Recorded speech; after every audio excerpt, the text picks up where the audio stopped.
Shortest war of all time, the Anglo-Zanzibar War. Hello Displorers, welcome to another informative video presented to you by Displo, and thanks for watching. In this video, we shall look back at the history of the shortest war of all time, the Anglo-Zanzibar War. The Anglo-Zanzibar War was a military conflict fought between the United Kingdom and the Zanzibar Sultanate on 27th of August 1896. The conflict lasted between 38 and 45 minutes, marking it as the shortest recorded war in history. The immediate cause of the war was the death of the pro-British Sultan Hamad bin Thuwaini on 25th August 1896 and the subsequent succession of Sultan Khalid bin Bagash. The British authorities preferred Hamad bin Muhammad, who was more favorable to British interest as Sultan.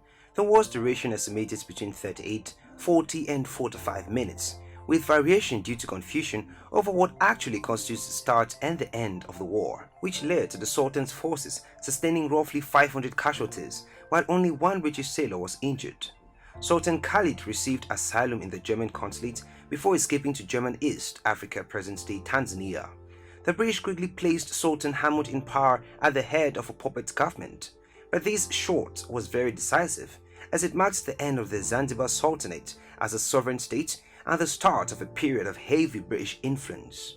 In this video, we shall examine the causes of this war, as well as the minute-by-minute view of this very excruciatingly short war. But first, if you're new here, welcome. Be sure to subscribe and turn on notifications so you don't miss any of our videos. Background: Zanzibar was an island country in the Indian Ocean, off the coast of Tanganyika, today part of Tanzania. The main island, Zanzibar Island, had been under the nominal control of the Sultans of Oman since 1698, when they expelled the Portuguese settlers who had claimed it in 1499 and declared the island independent of Oman in 1858, recognized by the United Kingdom, and split the Sultanate from that of Oman. Bagash bin Zayed, the second Sultan and Khalid's father, had been forced by British ultimatum and the threat of blockade to abolish the slave trade in June 1873, though it was later discovered that instructions from London would have prohibited aggression action being taken immediately if that ultimatum had been rejected. The subsequent sultans re-established the capital and seat of government at Zanzibar town, where a palace complex was built on the seafront. By 1896, this consisted of the palace itself, the Bait al-Kukum, an attached harem, and the Bait al-Ajaib, or House of Wonders, a ceremonial palace said to be the first building in East Africa to be provided with electricity. Britain had recognized Zanzibar's sovereignty and its sultanate in 1886 and generally maintained good relations with the country and its sultans. However, Germany was also interested in East Africa, and the two powers vied for control of trade rights and territory in the area throughout the late 19th century. Sultan Khalifa had granted rights to the land of Kenya to Britain and that of Tanganyika to Germany, a process resulting in the prohibition of slavery in those lands. Many of the Arab ruling classes were upset by this interruption of a valuable trade, which resulted in some unrest. In addition, the German authorities in Tanganyika refused to fly the flag of the Zanzibar Sultanate, which led to armed clashes between German troops and the local population.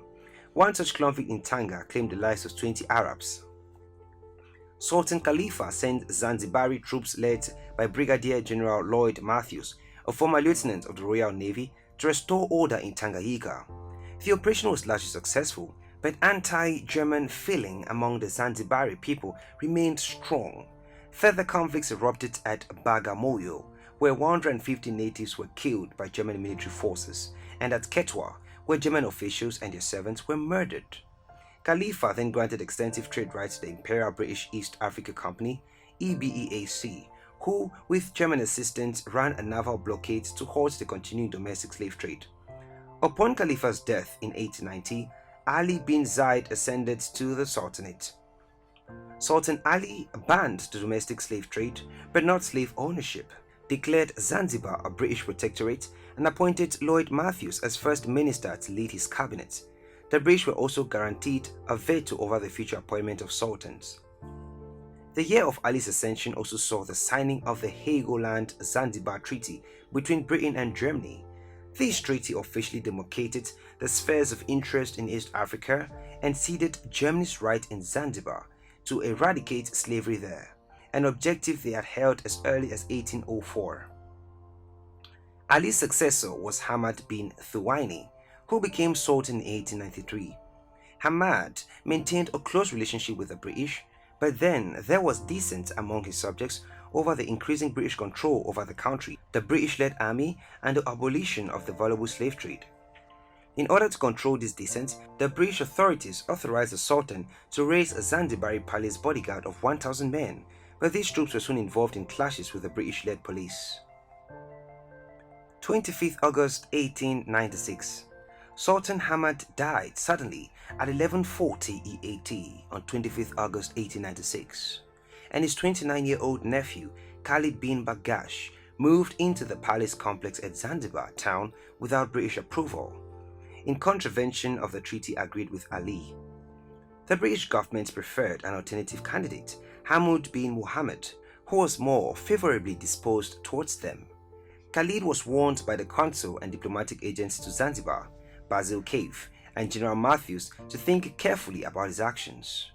Khalid ignored Cave's warning, and his forces began mustering in the palace square under the command of Captain Saleh of the palace bodyguard, reaching 2,800 men, armed with rifles and muskets, majority of whom were civilians. Matthews and Cave also began to muster their forces, already commanding 900 Zanzibar askaris under Lieutenant Arthur Edward Harrington, Rikers of the Wiltshire Regiment. A smaller contingent of sailors under Lieutenant Watson of Troche were put ashore to guard the British consulate, where British citizens were requested to gather for protection. Some concerns were raised among the British diplomats as to the reliability of the Rikers askaris, but they proved to be steady and professional troops hardened by military drill and several expeditions to East Africa. Cave continued to send messages to Khalid requesting that he stand down his troops, leave the palace and return home, but these were all ignored, and Khalid replied that he would proclaim himself Sultan at 1500 precisely. Cave stated that this would constitute an act of rebellion and that Khalid's sultanate would not be recognized by the British government.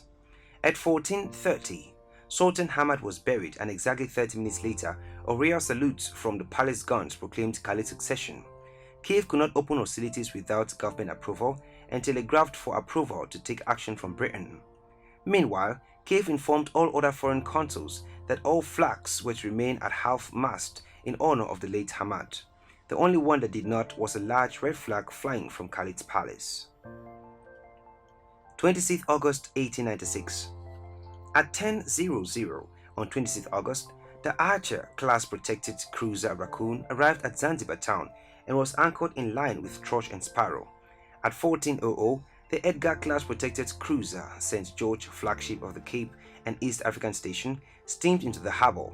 At around the same time, Lord Salisbury's reply arrived authorizing Cave and Rawson to use the resources at their disposal to remove Khalid from power.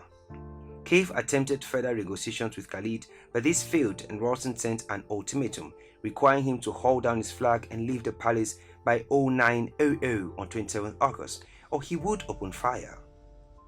To prepare for this war, all merchant vessels were cleared from the harbour, and the British women and children removed to St. George and a British India Steam Navigation Company vessel for their safety. War, 27th August. At 0800 in the morning of 27th August, after a messenger sent by Khalid requested parley from Cave, the consul replied that he would only have salvation if he agreed to the terms of the ultimatum. At 0830, a further messenger from Khalid declared that we have no intention of hauling down our flag and we do not believe you would open fire on us. Cave replied that we do not want to open fire, but unless you do as you are told, we shall certainly do so. At 0855, having received no further word from the palace, aboard St. George, Rawson hoisted the signal, "Prepare for action." At exactly 0900, General Lloyd Matthews ordered the British ships to commence the bombardment. At 0902, Her Majesty's ships Raccoon, Troche and Sparrow opened fire at the palace simultaneously. Troche's first shot immediately dismounted an Arab 12-pounder cannon. 3,000 defenders, servants and slaves were present in the largely wooden palace, and even with barricades of crates, bales and rubber, there were many casualties from the high explosive shells. Despite initial reports that he had been captured and was to be exiled to India, Sultan Khalid escaped from the palace. The shelling ceased at around 0940, by which time the palace and attached harem had caught fire. The Sultan's artillery had been silenced and his flag cut down. During the bombardment, a small naval engagement occurred when at 0905, the obsolete Glasgow fired upon the St. George using her armament of 7 9-pounder guns and a Gatling gun, which had been a present from Queen Victoria to the Sultan. The return fire caused Glasgow to sink, though the shallow harbour meant that her masts remained out of the water. Glasgow's crew hoisted a British flag as a token of their surrender, and they were all rescued by British sailors in launches. Thrush also sank 2 steam launches whose Zanzibari crews shot at her with rifles. Some land fighting occurred when Khalid's men fired on Riker's askaris, with little effect as they approached the palace. The fighting ceased with the end of the shelling and the British controlling the town and the palace, and by the afternoon, Hamad bin Muhammad, an Arab favorable to the British, had been installed as Sultan with much reduced powers.